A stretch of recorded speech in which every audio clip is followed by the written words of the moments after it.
Ladies and gentlemen, the road to Crown Jewel just got even more interesting as we have another week of a great build-up to the show. Now, the stuff that I'm going to talk about actually started in the middle of the show. Now, yes, I did see the Rhea Ripley and all the other stuff that happened on the show, but I focus on stuff that I really want to focus on.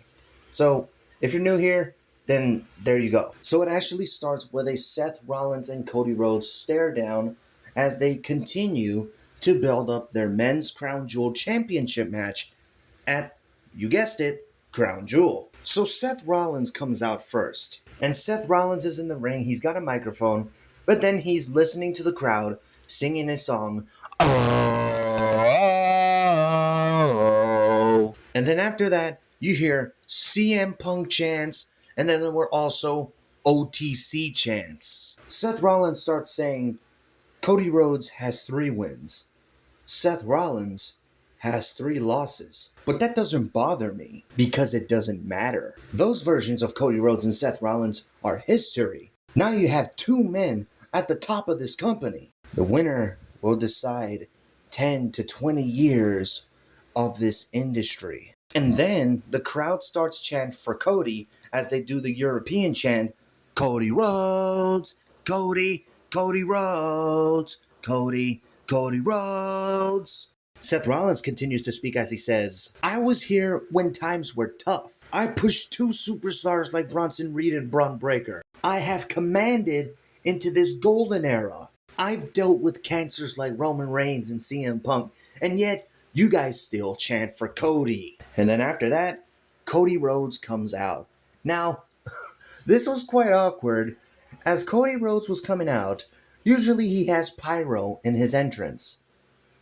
Where was the pyro? Moving on, as Cody Rhodes gets a mic and he says, Seth, you and I are both dramatic, but I don't know what you're doing. You say that you're the one that controls this industry? No, the only ones that are in control is this public. Braun Breaker and Bronson Reed were on SmackDown last Friday. You weren't the ones that sent them. Paul Heyman did.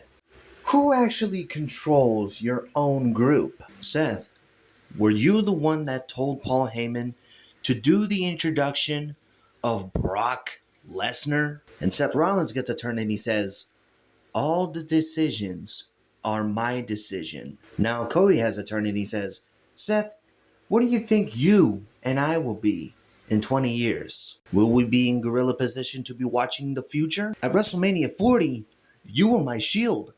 I thought you were my friend. Now Seth, usually Seth is the one that is a manipulator. But Cody is doing the manipulating here. So Seth starts talking, he's getting angry.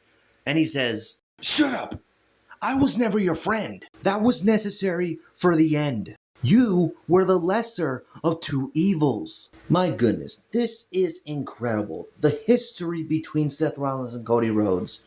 From Seth Rollins helping Cody Rhodes to Seth Rollins now saying, I was never your friend. Seth would also say that I would never shake your hand ever again. But yeah, things got heated up between Cody Rhodes and Seth Rollins. So now I want to move on to the main event here. Again, with a Vision main event. But there is a reason why it's the main event. It's a WrestlePalooza rematch as the Usos are fighting against the Vision, that's Braun Breaker and Bronson Reed, in a tornado tag team match. Now before the Vision would come out, they were actually backstage getting ready to come out, and then you see Seth Rollins there, looking all depressed. Paul Heyman asks Seth, is there something wrong? Are you okay? Seth Rollins says, I have to beat him. Paul Heyman tells Seth, of course you're going to beat him. You're going to win the Crown Jewel Championship. And as Paul Heyman was speaking, Seth Rollins just stopped him. And then he keeps saying, I have to beat him. And that's where Bronson Reed and Braun Breaker get ready for their match against the Usos. So I'm going to fast forward to the end of the match here, as Bronson Reed was going to crush both of the Usos, Jimmy and Jay.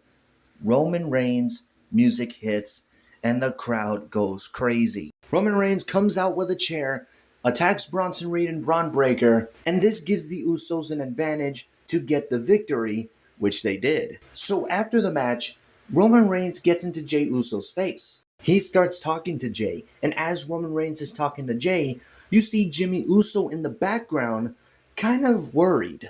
Because if you guys remember from a couple of weeks ago, Jimmy Uso was telling Jey Uso, I don't know, you kind of sound like the OTC. Don't you think with Roman Reigns telling Jey Uso is proving Jimmy Uso's point? And that is how Monday Night Raw goes off the air. Something's going on here, and it doesn't sound good. But what did you guys think of this week's Monday Night Raw? Did you like it? Did you hate it? Let me know in the comments below. Thank you guys for watching. Like, comment, subscribe, tap the notification bell for more videos, follow me on Twitter at EthanSoyShow, and I'll see you in the next one.